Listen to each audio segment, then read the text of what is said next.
कंकाल का रहस्य। चौरा गांव के खेतों में इन दिनों खुदाई का काम चल रहा था। असल में इसी गांव से होकर एक अच्छी सड़क गुजरनी थी, इसलिए यहां खुदाई शुरू की गई थी। अचानक एक दिन खुदाई करने वाली मशीन से कुछ टकराता है। बाद में जब खोजबीन की जाती है तो वहां से 2 कंकाल मिलते हैं। पुलिस गांव के लोगों से पूछताछ शुरू करती है। आप लोगों को क्या लगता है ये किसके कंकाल हो सकते हैं?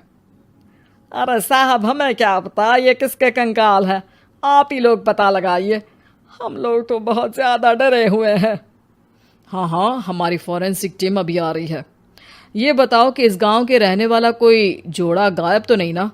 क्योंकि शुरुआती जांच में तो ये बात सामने आ रही है कि एक कंकाल किसी पुरुष का है तो एक किसी महिला का। साहब, हमें तो बहुत डर लग रहा है। ऐसे कंकाल मिलने का मतलब गांव के आसपास ही किसी की हत्या हुई है या फिर किसी को जलाकर मार डाला गया है। हाँ साहब, हम अपने परिवार को लेकर बहुत ही ज्यादा परेशान हैं। देखिए, आप लोगों की परेशानी हम समझ सकते हैं, लेकिन आप लोगों को पुलिस का सहयोग करना होगा, क्योंकि आपके सहयोग के बगैर हम ये पता नहीं लगा सकते हैं कि आखिर ये किसके कंकाल है और इनकी हत्या किसने की। ठीक है साहब, गांव के लोग आपका पूरा सहयोग करेंगे। हाँ साहब, पूरा सहयोग करेंगे। तो फिर ठीक है, हम अपनी जांच शुरू कर देते हैं। कुछ दिन बाद जांच रिपोर्ट आ जाती है। पता चलता है कि ये कंकाल करीब 20 साल पुराने हैं, यानी 20 साल पहले किसी जोड़े की हत्या कर शव को यहाँ पर दबा दिया गया था। इंस्पेक्टर राघव, ये बताओ कि 20 साल पहले की मर्डर मिस्ट्री क्या अब सुलझ सकती है? हाँ सर, क्यों नहीं। लेकिन अब सबूत और गवाह काफी मिट गए होंगे। मुश्किल तो होगी, लेकिन शायद किसी परिवार को इंसाफ मिल सके। इंस्पेक्टर राघव, आप बिल्कुल सही कह रहे हैं। किसी परिवार को तो इंसाफ मिलेगा ही, और किसी को उसके किए की सजा भी मिलेगी। जी सर, मैंने तो जांच शुरू भी कर दी है। 20 साल पहले इस गांव के 2 जोड़े अचानक कहीं गायब हो गए थे। मैंने दोनों ही परिवारों के बाकी के सदस्यों से बातचीत शुरू की तो उन्होंने बताया कि उनके बच्चे शहर गए थे, लेकिन आज तक वापस नहीं लौटे हैं। लेकिन ये दोनों शव किस परिवार के सदस्यों के हैं, ये कैसे पता चल सकेगा?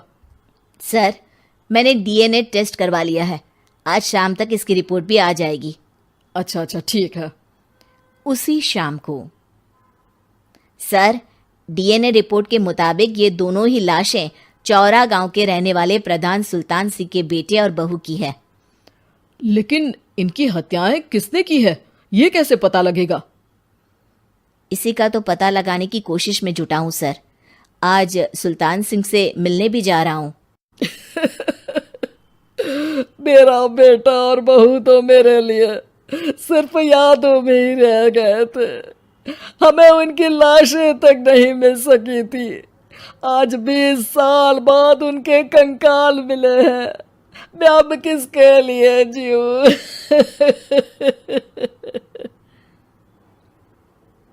लेकिन सर, क्या आपकी किसी से कोई दुश्मनी थी? अपने बेटे बहू की हत्या के लिए आप किसे जिम्मेदार मान रहे हैं? अब मैं किसका नाम बोलूं? मेरी तो किसी से दुश्मनी नहीं थी, बस मेरे बेटे बहू को कोई वापस ला पाता।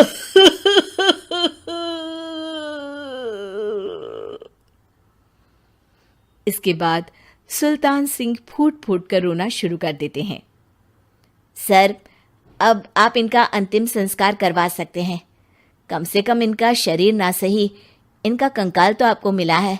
लेकिन हाँ, अगर आपको कुछ भी याद आए तो जरूर बताइएगा।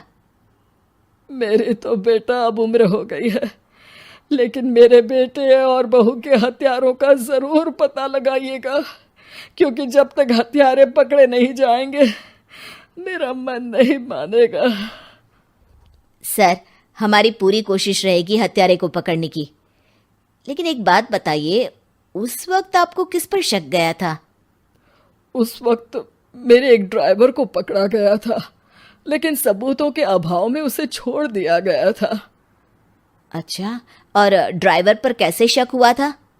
क्योंकि उस दिन ड्राइवर छुट्टी पर था। उस समय लेकिन लाश क्यों नहीं मिल सकी थी? उस वक्त पुलिस ने बहुत कोशिश की थी, लेकिन दोनों की डेड बॉडी नहीं मिल सकी थी। ठीक है, हमारी तफ्तीश चल रही है, मैं फिर आऊंगा। इसके बाद इंस्पेक्टर वहां से चला जाता है और सुल्तान सिंह अपने बेटे और बहू की याद में खो जाते हैं। कुछ दिन बाद सुल्तान सर, एक बात बताइए, जब आपके बेटे बहू की हत्या हुई थी, उसी के आसपास आपके ही गांव का रहने वाला एक और जोड़ा उसी वक्त गायब हो गया था ना? हाँ सर, अलका और अभिषेक, वो भी मेरे बच्चों जैसे ही थे।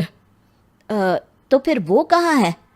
उनका भी आज तक पता नहीं चल सका, लेकिन बताते हैं कि कुछ साल पहले अभिषेक को गांव के ही किसी आदमी ने मुंबई में देखा था, लेकिन फिर वो गायब हो गया। यानी अभिषेक और अलका की हत्या नहीं हुई थी, बल्कि उन्होंने किसी वजह से खुद ही गांव छोड़ दिया था। हाँ, हो सकता है, क्योंकि अभिषेक मेरे बेटे संतोष का अच्छा दोस्त था और उसका मेरे घर भी आना जाना लगा रहता था। हो सकता है कि उसने मेरे बेटे और बहू के बारे में सुन लिया हो और ये गांव छोड़ दिया हो सकता है। उनके परिवार का कोई अब नहीं रहता क्या इस गांव में? अब तो कोई नहीं रहता। एक चाचा थे, लेकिन उन्होंने भी अपना पुश्तैनी मकान बेच दिया है। वो भी अब कहीं शहर में ही बस गए हैं। ओह, अभिषेक और अलका के बारे में भी पता लगाना होगा। हो सकता है कि वही इस हत्या के बारे में कुछ बता सके। हो तो सकता है, लेकिन वो बेचारे तो खुद ही वक्त के मारे थे, वो क्या बताएंगे। फिर भी सर, जब केस दोबारा खुला है तो जांच तो करनी ही पड़ेगी, और इस बार तो लाशें भी बरामद हुई है। कुछ दिन तक लगातार तफ्तीश चलती रही। एक दिन थाने से सुल्तान सिंह को फोन आता है। हाँ, कौन बोल रहा है? सर, मैं कांस्टेबल तुलाराम बोल रहा हूँ थाने से। आपको थाने आना पड़ेगा। थाने? लेकिन क्यों? सर, किसी की पहचान करवानी है। अच्छा ठीक है, मैं दोपहर तक पहुंचता हूँ। सुल्तान सिंह दोपहर में थाने पहुंचता है। कई पुलिस के अधिकारी वहां मौजूद रहते हैं। सर, आपके बेटे की हत्या का रहस्य आज शायद सुलझ जाए। अच्छा इंस्पेक्टर राघव, पर वो कैसे? सर, उस आदमी को देखिए, क्या वही अभिषेक है? सुल्तान सिंह की आंखों में हैरानी से आंसू आ जाते हैं। हाँ सर, यही अभिषेक है। ये आपको कहाँ से मिला? सिर्फ अभिषेक ही नहीं, बल्कि इसकी पत्नी अलका भी इसके साथ है। मैडम, जरा अभिषेक की पत्नी को लाइए। जैसे ही अलका को पेश किया जाता है, सुल्तान सिंह जमीन पर गिर जाते हैं। सुल्तान सर, क्या हुआ आपको? आप अलका को देखकर गिर क्यों गए? सुल्तान सिंह सर पकड़कर बैठ जाते हैं।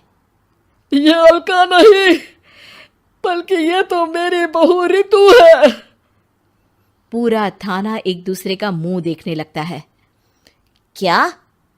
इसके बाद हर किसी को दो कंकाल और हत्या का रहस्य समझ में आ गया। अभिषेक और रितु ने मिलकर संतोष और अलका की हत्या की थी और लाश को जमीन के नीचे दबा दिया था। आज 20 साल बाद इस हत्या का रहस्य खुल सका था कि अवैध प्रेम संबंध में दो मासूमों की जान गई थी।